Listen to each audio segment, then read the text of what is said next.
La historicidad de Jesús y las fuentes no cristianas. Aportes a la crítica del negacionismo mitista. Se debe condenar a todo aquel que, sea cual fuere el lado del argumento en que se coloque, manifieste en su defensa falta de buena fe, malicia o intolerancia de sentimientos, mas no debemos imputar estos vicios a la posición de una persona que adopte, aunque sea la contraria a la nuestra. Rindamos honores a la persona que tiene la calma de ver y la honradez de reconocer lo que sus adversarios realmente son, así como lo que representan sus opiniones, sin exagerar nada de lo que pueda perjudicarlos o sin ocultar tampoco lo que pueda favorecerlos. En esto consiste la verdadera moralidad de la discusión pública. Y aunque a menudo sea violada, me contento con pensar que existen muchos polemistas que la observan en alto grado y que es mayor todavía el número de los que se esfuerzan por llegar a su observancia de un modo consciente. John Stuart Mill.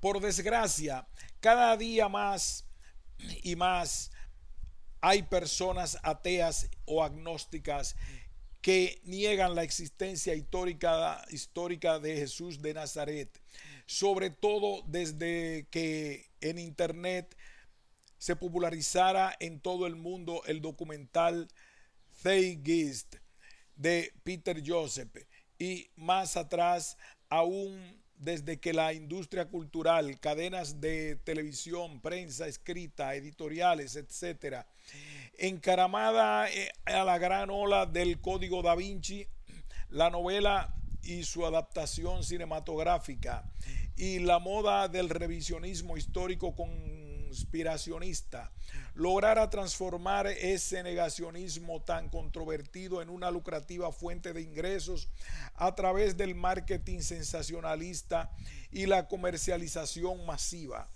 Este negacionismo no es nuevo, por cierto.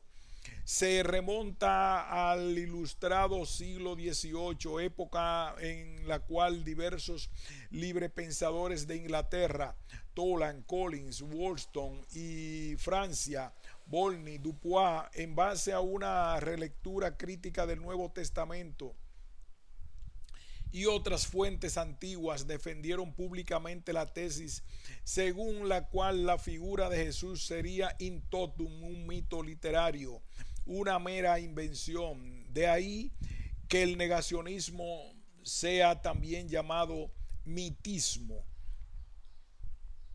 Este enfoque, que en los países anglosajones recibe el nombre de Christ Myth Theory, fue retomado y desarrollado en el siglo XIX por el alemán David Strauss, alcanzando su formulación clásica con Arthur Drews a inicios del siglo XX, y luego de un largo paréntesis de oscuridad experimentaría un modesto rebrote durante los años 80 y 70 con las obras de, entre otros, George Wells, Alvar Elgart y Robert Price, prolongándose hasta nuestros días de la mano de autores como Timothy Frick y Peter Gandy. No obstante, los mitistas, independientemente de su mayor visibilidad mediática, siempre han sido en el ámbito académico especializado un grupo muy minoritario y marginal, y lo sigue siendo.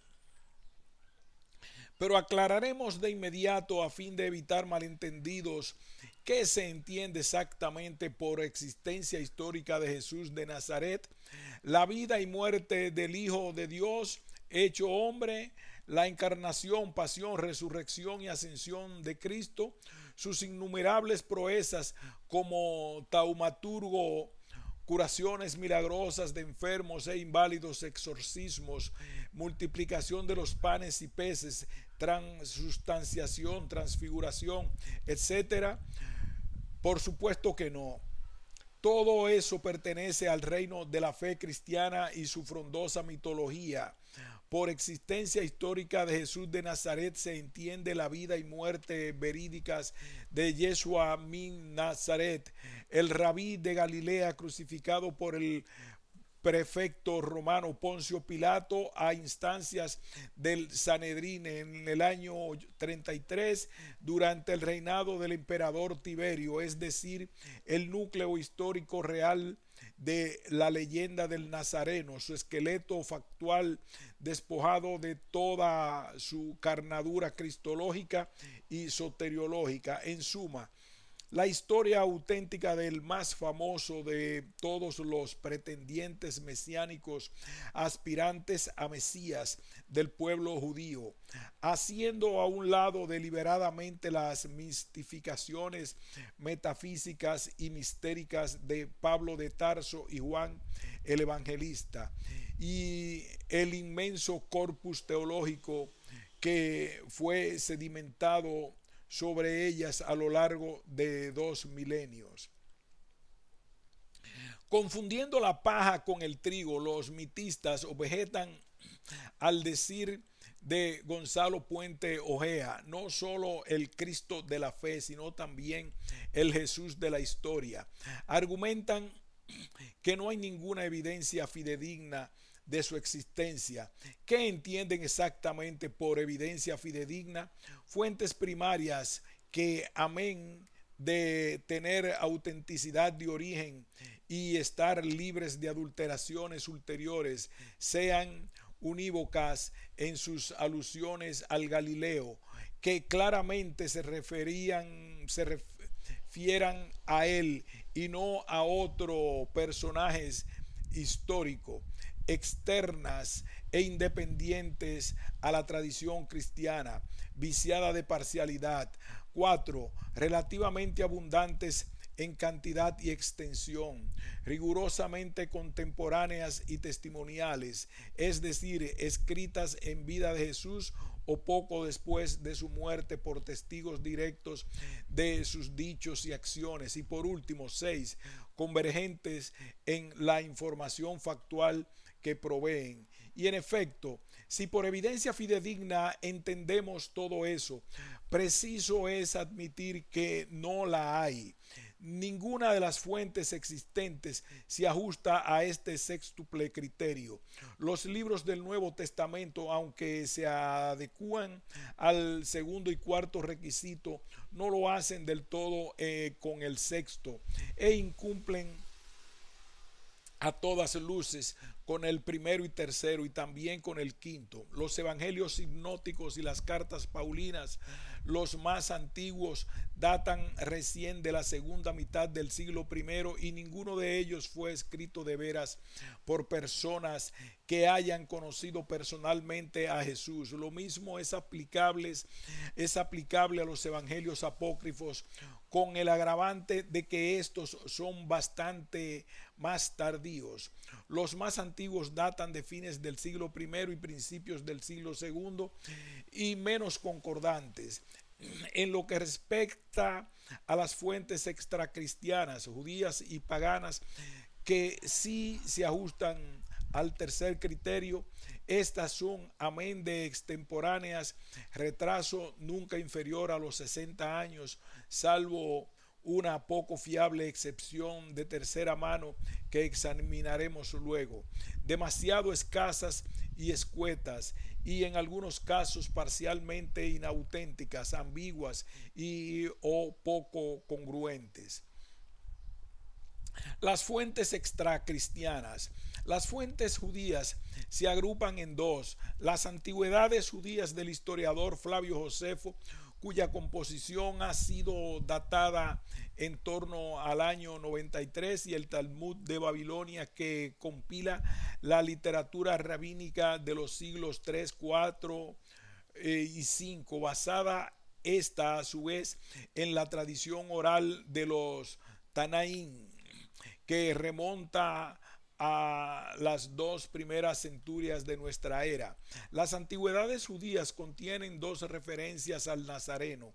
La primera y más importante, comúnmente conocida como testimonio flaviano, 18:3:3, ha sido objeto de no pocos cuestionamientos a lo atinente a su autenticidad documental.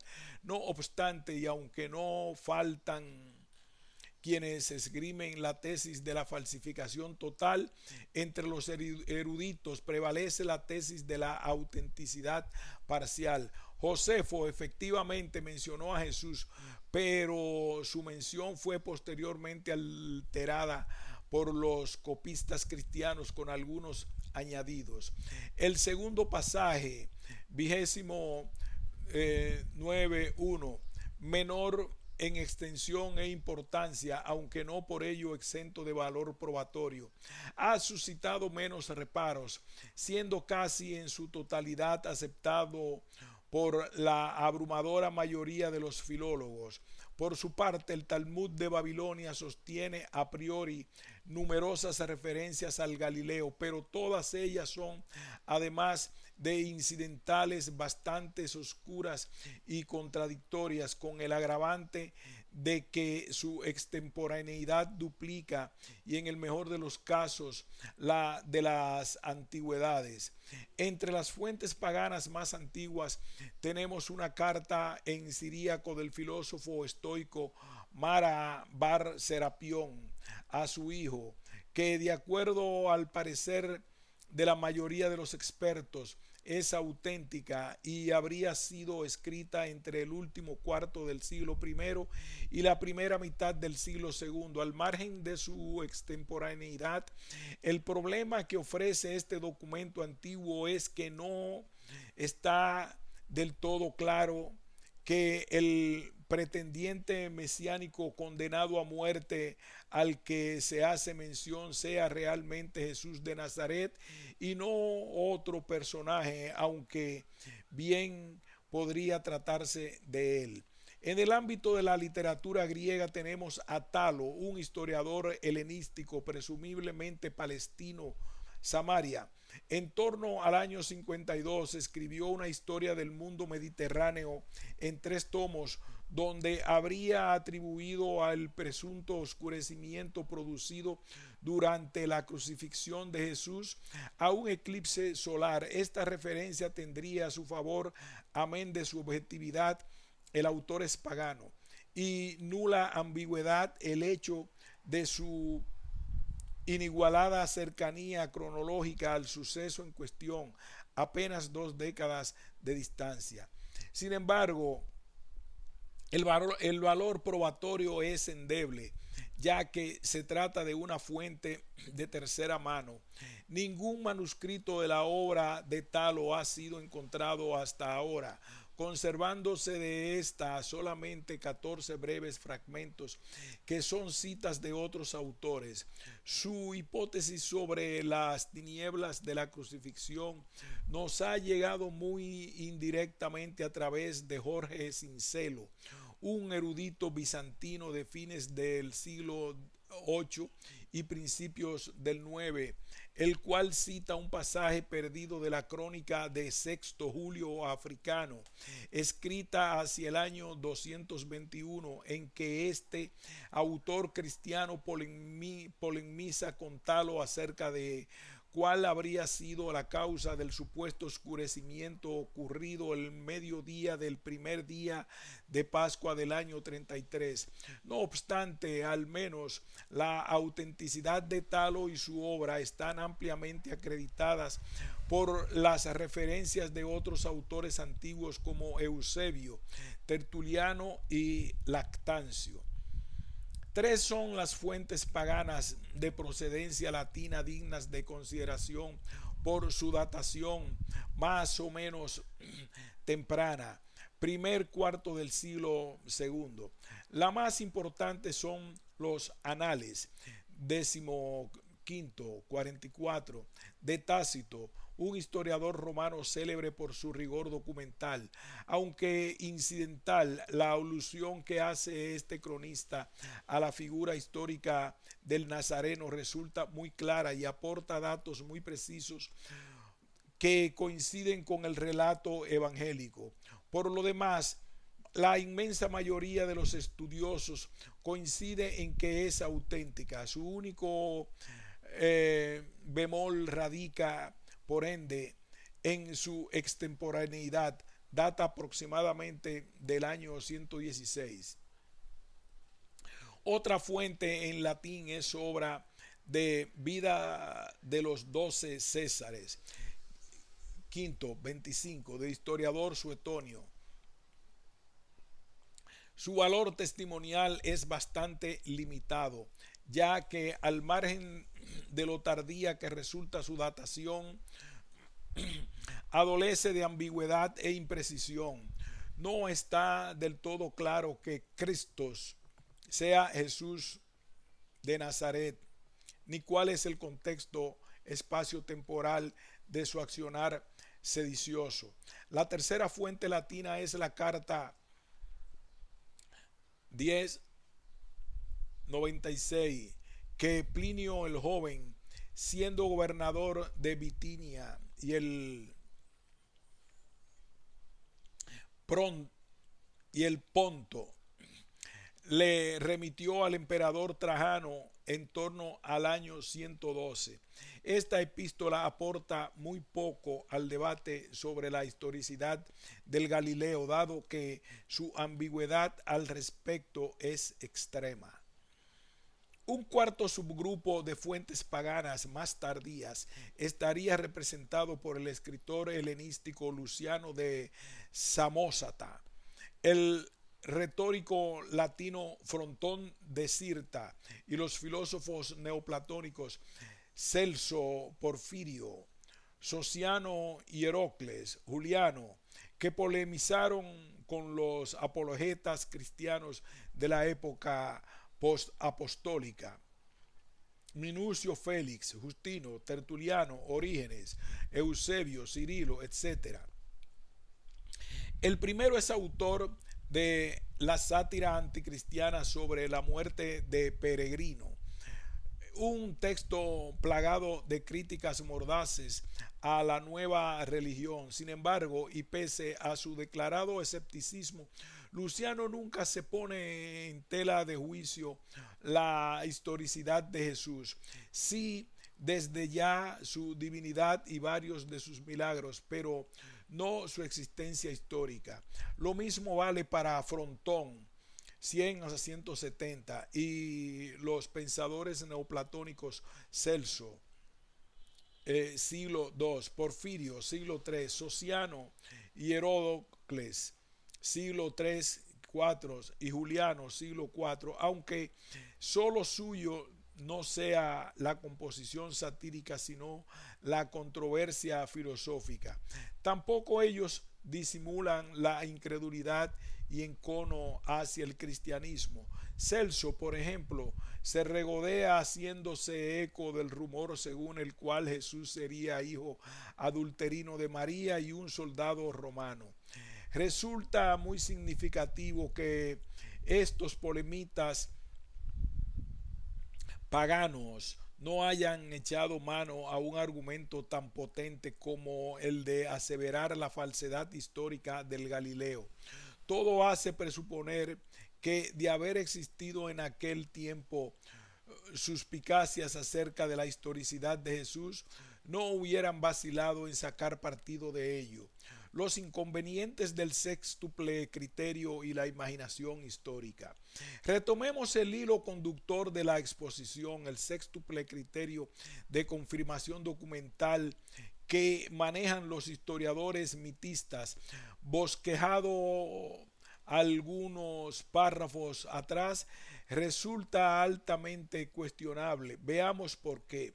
En primer lugar, porque en el campo de la historiografía antigua es harto frecuente tener que lidiar con fuentes que no se ajustan a aquel estándar, es decir, con fuentes que son muy escasas y fragmentarias, que están sesgadas ideológicamente, que resultan oscuras o ambiguas, que fueron interpoladas ex post por los copistas, que presentan incongruencias y o que proceden de un contexto epocal tardío en relación a los hechos históricos estudiados.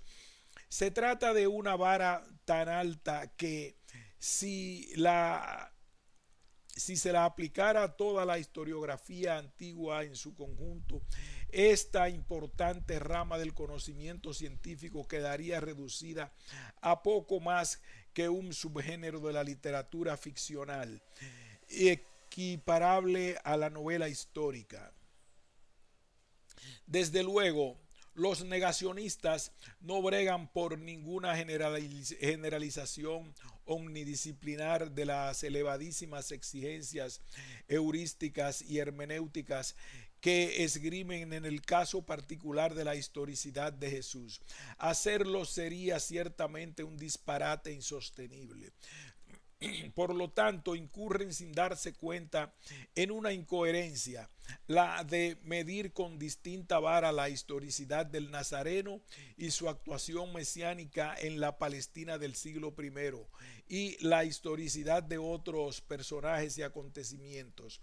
Una actitud que tiene mucho de parcialidad fanática y poco de rigor científico, algo que como ateo que ama la ciencia e intenta anteponer el pensamiento crítico a sus convicciones y conveniencias ideológicas, no puedo dejar de lamentar. Tener que vérselas a cada paso con los problemas de la insuficiencia y fragmentariedad de las fuentes, de la oscuridad o ambigüedad de su contenido o de su dudosa autenticidad, así como con sus discrepancias y sesgos, constituye un desafío inherente al oficio historiográfico, al menos en el caso de los antiquistas, historiadores especializados en historia antigua. Y dicho desafío conlleva forzosamente la necesidad de tener que conjeturar en un grado considerable algo que resultaría inadmisible para los parámetros habituales de las otras subdisciplinas historiográficas. La historia antigua es un rompecabezas con tantas piezas faltantes que resulta imposible rearmarlo sin apelar más intensivamente que en otros casos a la imaginación histórica de la que hablaba Collingwood. ¿Qué sería, por ejemplo, de nuestro conocimiento sobre el reinado del faraón Akenatón, las reformas de Solón, el asesinato de Hipatia de Alejandría y el encuentro entre Atila y el Papa León I, si los grandes huecos de la evidencia más contemporánea a esos acontecimientos no fueran llenados con conjeturas verosímiles pero inciertas, con seguridad algo muy insuficiente y frustrante. El problema de la extemporaneidad de las fuentes. Un párrafo aparte merece el problema de la extemporaneidad de las fuentes. Los historiadores de la antigüedad se topan con el recurrentemente, pero se topan con él recurrentemente, pues los acontecimientos y personajes, épocas enteras incluso, que investigan suelen carecer de un respaldo documental coetáneo. Y como no se tiene ninguna solución ideal al alcance de la mano, se opta muy sensatamente por utilizar con las debidas reservas del caso testimonios que sean lo menos tardíos posibles. Los ejemplos abundan a granel. Citemos cuatro a modo de ilustración. Primero, en el año 529 el emperador bizantino Justiniano, un celoso defensor de la ortodoxia cristiana, habría ordenado la clausura de la Academia Neoplatónica de Atenas por considerarla un reducto del paganismo. A raíz de esta intolerante medida, Damasio y otros sabios de dicha institución se habrían exiliado, llevándose consigo muchos manuscritos de la biblioteca en Ctesifonte,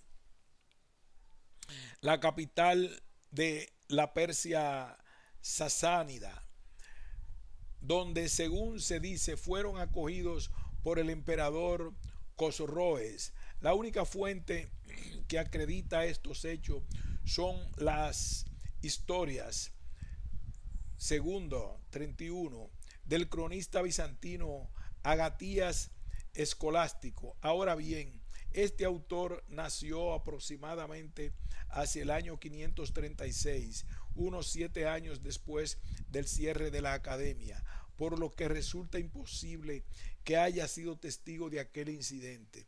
Por lo demás, la obra fue redactada recién durante el reinado de Justino II, 565-578, casi 40 años más tarde que los sucesos. Sin embargo, nadie niega que estos hayan ocurrido. Segundo, se acepta generalmente que la antigua Roma fue en sus comienzos y durante 2 centurias y media una monarquía. Empero, todo lo que se sabe o presume acerca de este extenso periodo histórico, la sucesión de 7 reinados, el paréntesis de la dominación etrusca, las magistraturas, etcétera, emana de fuentes extremadamente tardías, anales e historias escritos varios siglos después, durante la República y el Principado. 3. En la antigua Atenas, hacia el año 622 o 621 a.C., el arconte epónimo Dracón habría codificado las leyes orales vigentes en la polis a fin de poner coto a las arbitrariedades de la aristocracia eupátrida. Sin embargo, no disponemos de ningún testimonio contemporáneo que avale esta presunción.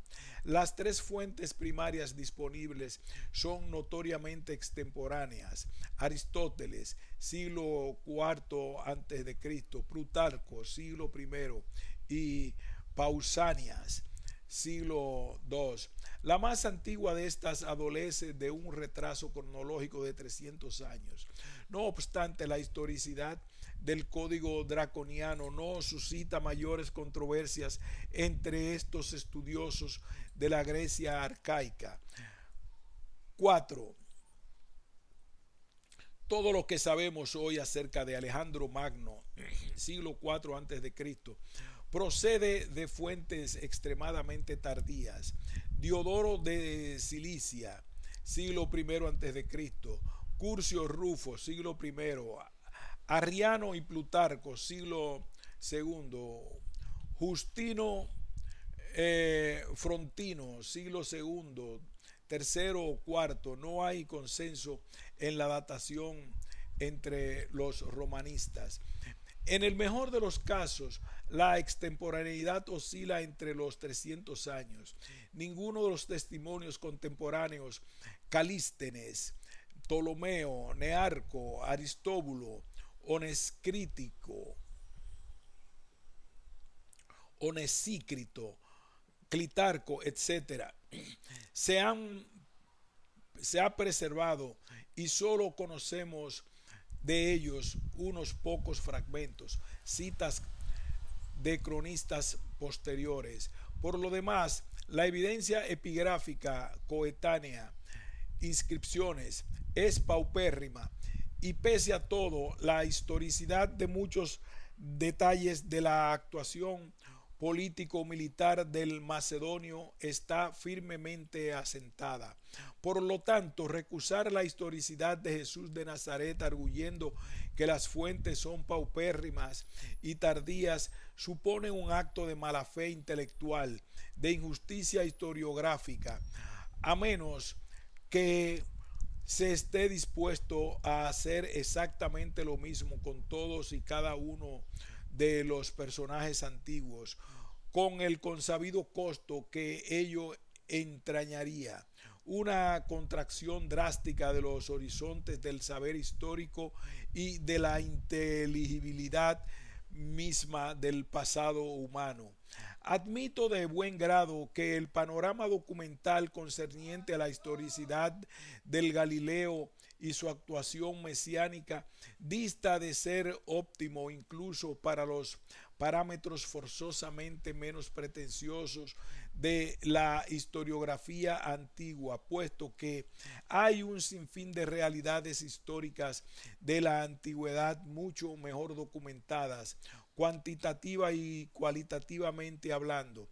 Las relaciones diplomáticas entre las monarquías del cercano oriente durante el siglo XIV a.C., el reinado del faraón Ramsés II, las guerras médicas, las campañas militares de Alejandro Magno, la conquista romana de las Galias, el principado de Augusto, pero preciso es reconocer también que aquel panorama tampoco es tan catastrófico como algunos lo pintan, siempre dentro de los parámetros de la historiografía antigua, dado que hay un sinnúmero de personajes y acontecimientos antiguos de los que nadie duda que hayan existido, cuyo nivel de cobertura documental es análogo al de la vida y muerte del rabí Jesús de Nazaret, o incluso inferior, en ocasiones muy inferior. ¿Cuánto sabemos en detalle, por ejemplo, del colapso de la civilización micénica, la colonización